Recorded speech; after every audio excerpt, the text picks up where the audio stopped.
Welcome to Module 1. We're going to talk about what is trauma and how does our body perceive trauma? What's actually going on here? So the simplest way that I can define trauma to you is anything that prevents your nervous system from coping. So anything that essentially prevents you from coping in life. So coping looks like this. If somebody yells at you, if you're able to cope with that experience, you're able to just kind of brush it off, move on to the next thing, go for a walk if you're kind of feeling that energy still. But if you're not able to cope with somebody yelling, screaming at you, you're going to be triggered, right? And your nervous system is going to go in what's called protect mode, and it's not going to be a fun experience for you. And we're going to go in a little bit more detail in the next few modules about what exactly that means.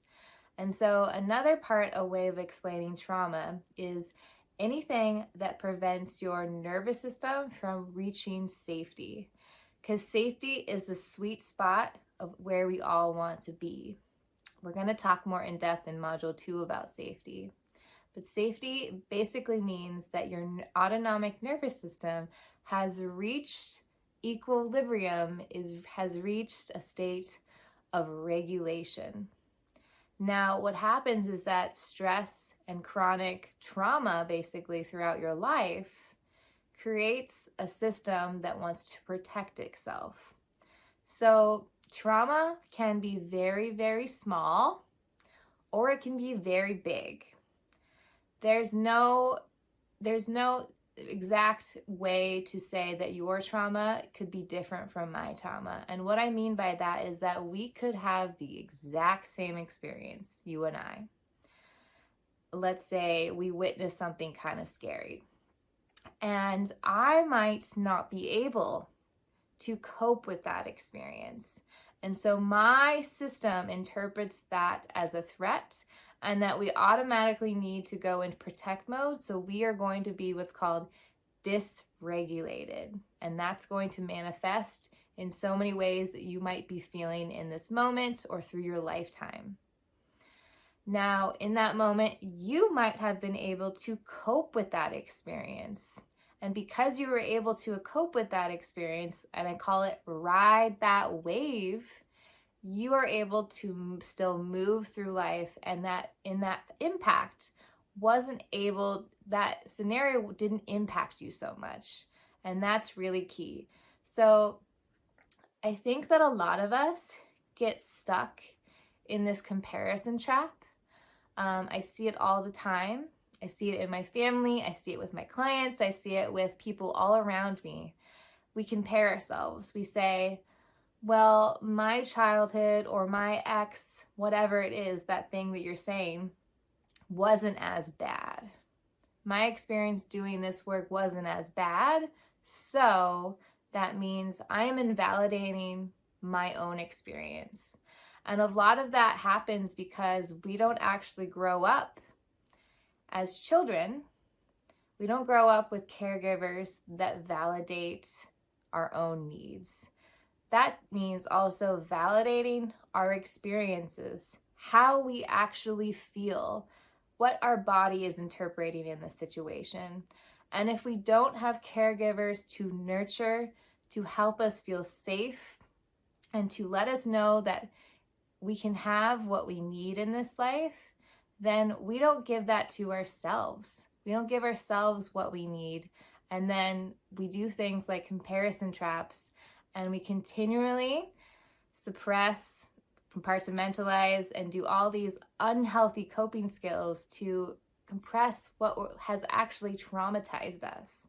And so that's why there can be really big traumatic events in our lives, like the loss of a loved one, of a pet. Oh, I have 2 boxers. They're so near and dear to my heart. It could be like a catastrophe, like a worldwide event or a school shooting that you just not only maybe witnessed, but maybe you saw it on the news. That could be traumatic to your system. But then there's also the little t trauma, which impacts most every one of us. I mean, we all went through a pandemic, and that pandemic we all experienced differently. A lot of us were really scared, and our nervous systems got trapped into this protect mode, and we didn't want to go outside, or we couldn't, and we couldn't engage with people, so it became really hard, and that was traumatic. Now, some people had a different experience of that, and it wasn't as traumatic for them. So same experience, two different ways of perceiving it. Little t traumas, I think, is as basic but so important, like I said, of meeting your own needs. That is essential. If we don't have anyone to validate and to show us that our needs are important, then we don't validate for ourselves, and we constantly put ourselves down. We tell ourselves, oh, it's not okay to feel sad. It's not okay to feel angry, especially for men, not okay to feel sad in this world. Especially for women, it's not okay to feel angry. And so we suppress our trauma, and everything is energy, so it just lives in our body. It sticks there, and it does not feel good. And we're going to talk about later on how this is manifesting in your life, how this is changing, how this is impacting your life. So let's break down, now that you kind of understand what trauma is, let's break down what is actually happening to your body, to your system, to your brain when trauma occurs. So when trauma occurs, right, when any kind of threat to your system that you perceive as a threat happens, this is the craziest thing that happens. It's like, think about a computer and a plug. The left side of your brain gets totally unplugged. And the left side of your brain is the logic side of your brain. It's the one that helps you to speak, to comprehend things, to make sense of the world logically. When you don't have that, you are just in your survival or emotional brain, the other side of your brain. And your nervous system, your autonomic nervous system is triggered, and you go into a perpetual state of fight or flight, or freeze, collapse, fawning. Those are parts of dysregulation that we will get more in depth about. And so this is not in your control.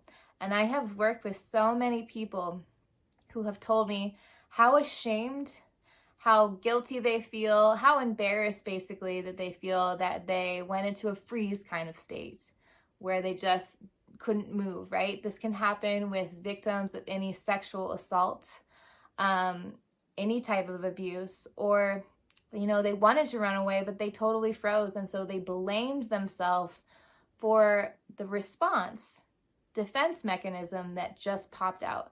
And I want to tell you that it's not your choice what defense pops out. This is unconscious. This is a reactive point. This is a reactive point for your body, because your number one responsibility for your body, always remember this, is to keep you alive.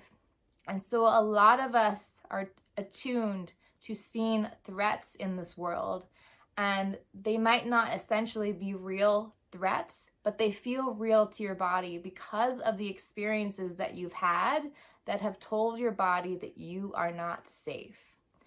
And so I would encourage you to set down that blame and to have awareness, even maybe if you do blame yourself for the way that you have reacted when you have experienced trauma in your life, because it wasn't your choice.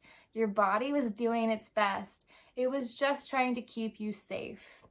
And so we get into this reactive state and we do the best that we can in this state. And we have no logic. It's totally taken away from us until we can get back to a more regulated state. That's when our logic brain will come back online. But until then, we are just reacting. So this can take, this could be as short as a couple minutes if you've experienced trauma, or it can take several hours. You can be in this dysregulated state for a while. So I just want to let you know there is nothing wrong with you. If this has happened to you, and it probably has, you didn't have a choice in this. Your body was doing its ultimate best to keep you safe. And we are going to work to not only learn about your system, but to help give you the tools to how to reshape this.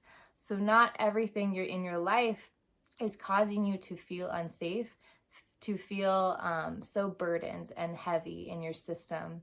And I would honor you to just take a moment, take a deep breath. I love to put my hands on my heart. And just for a moment, honor your survival story. You are here because you are a survivor. You are not a victim. You have been through some things, or maybe some things that needed to happen for you in your life didn't happen. And I want you to know that in this moment, we honor your journey, and we are going to work together so that you can lay some of these burdens down and so that you can thrive in your life. I'm so here for this.